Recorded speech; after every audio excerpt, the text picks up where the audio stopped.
Hello, everyone. I'd say good morning, but you may be watching this at night or afternoon or whatever. Hey, this is Travis Mann. I am your professor for online 2311 technical. I think it's called technical and governmental and business writing. I always leave out the governmental because you can write for business, you can write for government using business if you need to, and you should. So, hope everybody's well and welcome aboard. This class is a good class. It allows you to do a couple of different things, and we'll talk as we go along here. Why is this class important? Most people have never written business or technical information in a way that this class will introduce it. Many of us have taken Comp 1 or Comp 2, and we've written essays galore. We've told our thoughts and stuff, and we've synthesized, but we haven't really analyzed. And we're going to do some types of writing in here that will challenge you and hopefully help you you a better writer. Now, most people, when they sign up for this course, let's be honest, they're like, oh, God, I don't want to take this course. I don't want to take this course. Invariably, two-thirds, maybe more of my students at the end always tell me, wow, I'm glad I took that course. I actually learned something. So that's the goal, is to teach you a few things and for me to learn from you as well. That is the secret that most people don't tell you, is that we professors probably learn more from you than you learn from us. So a couple of things about me. I am a professional writer and been a professor for a long time.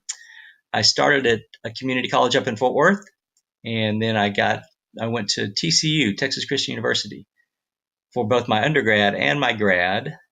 And let's get rid of some of this stuff as it pops up.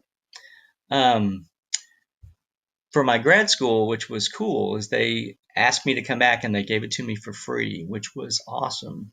So, and I've been teaching for, gosh, at professional level for about 20 plus years, and I love it. And that's enough about me. So this class is important for a couple reasons. This is your syllabus, and it's on Blackboard. We'll look at Blackboard in a minute, okay? But I want to cruise through the syllabus. No, actually, we should look at Blackboard right now. Let's see. One moment, please. See if Blackboard's up and running. Tis not. We will look at it here in a little bit. So let's go through the syllabus real quick.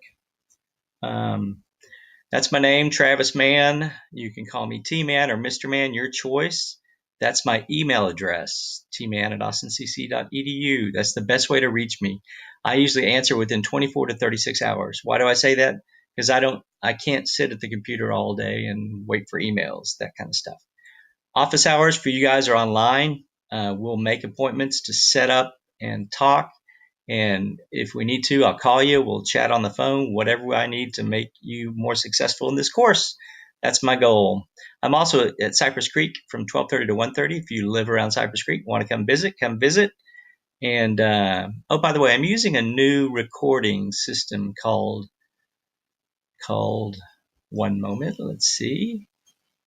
Screencastify. I was using something that that ACC uses, but I just didn't like it, and this seems so easy, and I hope that it works. So fingers are crossed. So there you go. So I'm not going to read every single piece of this, but it's important that you know what's going on. This course includes instructions in writing reports, maybe letters, instructions, processes, analysis.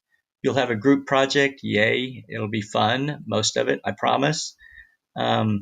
But we're going to look at what constitutes technical and business writing. What will you use in the real world when you get out?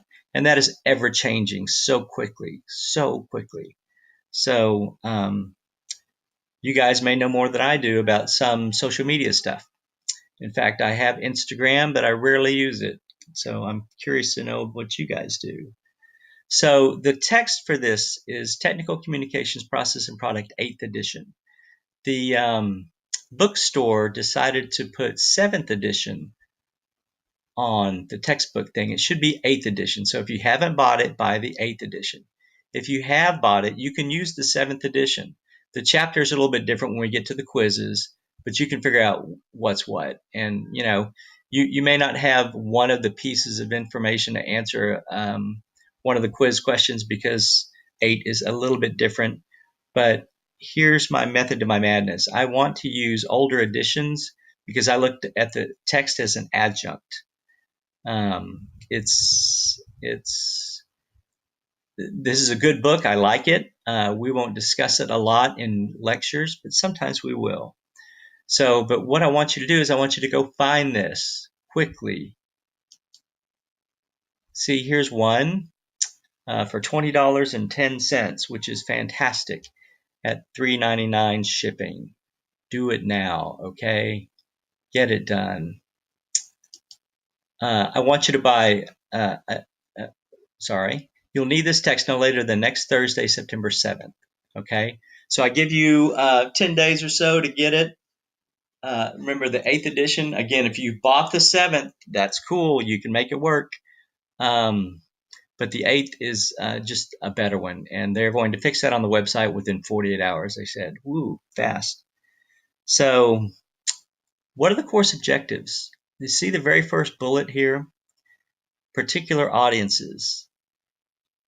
I want you to write and always imagine an audience. We're not taught to do this in school. In high school and how we are brought up to write, it's kind of like it starts inside in your belly and comes up and comes out your mouth, or you write it and you give it to one teacher. And so you're really not asked to identify an audience. And we're going to talk lots and lots and lots about audience. There is a clear relationship that you want to understand between a writer and an audience. I want you to understand the rhetorical situation involved in business and technical communications. What's a rhetorical situation?